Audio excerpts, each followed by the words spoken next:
عشق رسول تھا، ان حضرات میں اساتذہ کا ادب تھا، علم کا شغف تھا، تعلق با اللہ تھا، اور سب سے بڑی بات اخلاص للہیت تھی، اور اپنے بڑوں کے سامنے چھوٹا بن کر رہنے کا اہتمام حضرات اکابر دیوبند میں تھا۔ اس لیے اللہ کی ذات عالی نے ان کو تمام دنیا میں قابلیت اور مقبولیت، صالحیت اور صلاحیت سے نواز کر ان کا سکہ رائج الوقت بنا دیا۔ کام آپ سے بھی زیادہ بڑا دنیا میں ہوا۔ میں مصر گیا، وہاں میں نے دیکھا 300 جلدوں میں اللہ کے قرآن کی تفسیر لکھی ہوئی ہے۔ حدائق ذات بہجہ 120 جلدوں میں ہے۔ ایک تفسیر دیکھی 500 جلدوں میں ہے۔ یہ سب میں سلام کرتا ہوں، یہ تمام لوگوں نے کیا، لیکن دنیا میں اور ساری دنیا اس بات کی گواہ ہے کہ اکابر دارالعلوم کا جو علم ہے وہ آج بھی ساری دنیا میں مسلم ہے۔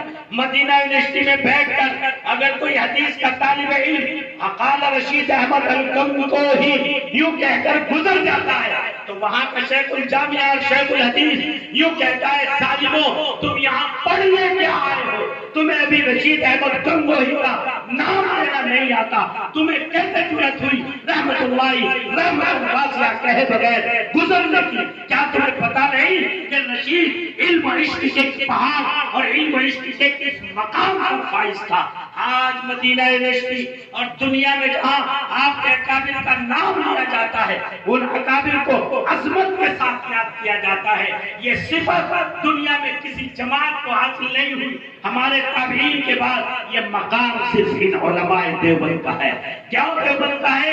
اس لیے کہ اللہ تبارک و تعالیٰ نے ان اکابر علماء دیوبند کو محل کا محافظ بنایا ہے، اور ایسا محافظ بنایا کہ دیکھو کھڑے ہو جاؤ، ہم اپنی قبروں میں جا رہے ہیں، ہماری زندگیاں پوری ہو گئی، ہم آخرت کے سفر پہ جا رہے ہیں، لیکن اس دین محمدی کے محل پر اب تمہارا پہرا ہوگا۔ کوئی بدعت کی راہ سے کوئی اضافہ ہونے نہ پائے، اور الحاد کی لائن سے کوئی کمی ہونے نہ پائے۔ علماء دیوبند خدمات دارالعلوم مشرفیہ، حضرت مولانا سالم اشرف صاحب دارالعلوم۔ اس لیے اس محل کی حفاظت اب آپ کو دی جا رہی ہے، تو آپ خوش نصیب ہیں کہ آپ دین محمدی اور شرع متین کے اس مبارک محل کے محافظ قرار دیے گئے ہیں۔ اس لیے جن اکابر نے یہ قربانیاں دی اور ساری دنیا میں انہوں نے سکہ جمایا، ان کی تاریخ، ان کی سیرت، ان کے احوال، ان کے اقوال ہمارے سامنے آنا ضروری ہے، تاکہ ہم اور ہماری یہ نئی نسل آج یہ فیصلہ کر کے اٹھے کہ اگر کسی کو سائنس و فلسفے پہ ناز ہے تو اسے قاسم نانوتوی کو پڑھنا اور اس پر عمل کرنا چاہیے۔ اگر کسی کو دین کی اقامت اور اس کی محنت کرنے پر فخر ہے تو اسے حضرت شیخ الہند رحمت اللہ علیہ کو پڑھنا چاہیے۔ جس شیخ الہند نے بیان کرتے ہوئے جب وہاں کانپور میں ایک بدعتی آ گئے، اور جیسے وہ بدعتی مولانا آئے تو آپ نے نحمدہ و نصلی کو وما علینا الا البلاغ کہہ دیا۔ حضرت تھانوی رحمت اللہ علیہ نے پوچھا حضرت اب تو بیان کا موقع تھا، وہ بریلوی عالم آئے تھے تو آپ پورا کر دیتے بیان۔ واہ واہ، کیا یہ اکابر تھے، یہی ہے ان کی ذات میں جوہر آیا۔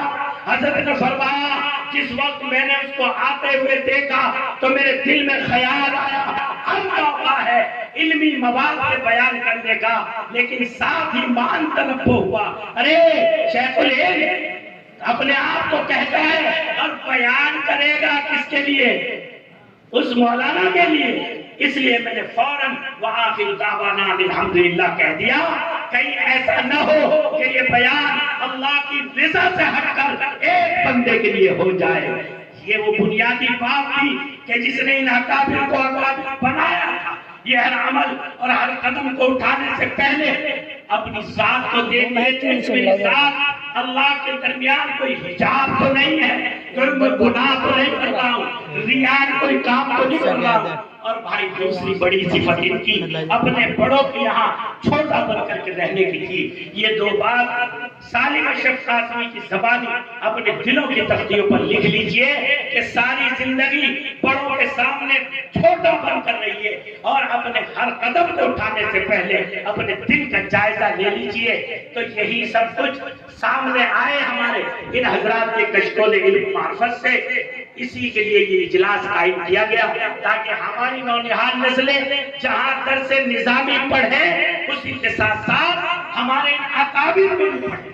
جب حضرت اقدس اشرف العلماء حضرت تھانوی رحمۃ اللہ علیہ سے سوال کیا گیا حضرت آپ نے یہ 1,500 سے زائد کتابیں لکھی ان کے لیے تو آپ کو مطالعہ بہت کرنا پڑا ہوگا. تو آپ نے فرمایا میں نے کتب بھی تو کم کی ہے لیکن کتب بھی زیادہ کی. میں نے کتب بھی تو کم کی ہے لیکن کتب بھی زیادہ کی ہے. اسی کی برکت سے اللہ نے سینے کو زبان کو ذہن کو کھول دیا اور خدا نے کام لے لیا. پنجاب یونیورسٹی میں ایک کتاب رکھی ہوئی ہے لائبریری میں, اس میں تحریر ہے ہمارے اکابر کی تاریخ پر لکھا ہے کہ حضرت تھانوی رحمۃ اللہ علیہ کے تمام جو چھوٹے چھوٹے رسائل وغیرہ ہیں ان سب کو ملا کر آپ نے 2800 کتابیں لکھی. 2800 یہ میں خود پڑھ کے آیا اور دیگر اکابر کی تاریخ لکھی بھی. اس لیے عزیز طلبہ یہ انمول گواہر اور نایاب جواہر علم و فضل کے منار یہاں تشریف فرما ہے. میرا زیادہ بولنا مناسب نہیں, میں نے آپ کو صرف ایک بات بتائی ہے کہ ایک شام آپ اس شام کی نظر کر دیجئے پھر امت کی طرف سے سینکڑوں نہیں ہزاروں شام آپ کی نظر کر. اس لیے میں اس دعا کے ساتھ اپنی بات ختم کرتا ہوں.